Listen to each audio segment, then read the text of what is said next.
Hello, আসসালামু আলাইকুম। মহা উপকারী কালো জিরা বাটা রেসিপি। তো কী কী এই বেটে খেয়েছেন এইভাবে কমেন্টে জানাবেন। প্রথমে নিয়েছি কালো জিরা। কালো জিরাগুলিকে ভেজে নিয়েছি, একটু হালকা একটু ফুটে উঠলে হালকা আছে ভাজবেন। তারপরে ঢেলে ঠান্ডা করে নিয়েছি। ঠান্ডা করে এখন এটাকে বেটে নেব। তো এইভাবে দেখতে পাচ্ছেন আমি গুঁড়া করে নিয়েছি। যাদের এখন ঠান্ডা কাশি জ্বর তারা এই কালো জিরা ভর্তা অবশ্যই খেয়ে নেবেন। তো প্রথমে নিয়েছি এটা রসুন, কাঁচামরিচ, তারপর নিয়েছি পেঁয়াজ। 1 টেবিল চামচ মতন আমি পেঁয়াজ দিয়েছি, অনেক বেশি পেঁয়াজ দিলে ভালো লাগে এটাকে।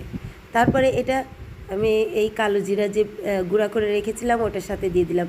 তারপরে দিয়ে দিলাম একটা শুকনো মরিচ গুঁড়া করে, শুকনো মরিচ ভাজা গুঁড়া করে দিয়ে দিলাম। তারপরে এটাকে বেটে নিয়েছি। তো বাটার পরে দেখতে পাচ্ছেন এটা দেখেন কতটা লোভনীয় লাগছে। তারপরে নিয়ে নিলাম লবণ ভালো করে এটাকে মেখে নিলাম। তারপরে নেবেন গরম গরম ভাত। এটা গরম গরম ভাতের সাথে আপনি খাবেন। এটা মহা ওষুধ। এখন ঠান্ডা কাশি জ্বর যাদের তারা অবশ্যই প্রতিদিন এটা খাওয়ার চেষ্টা করবেন।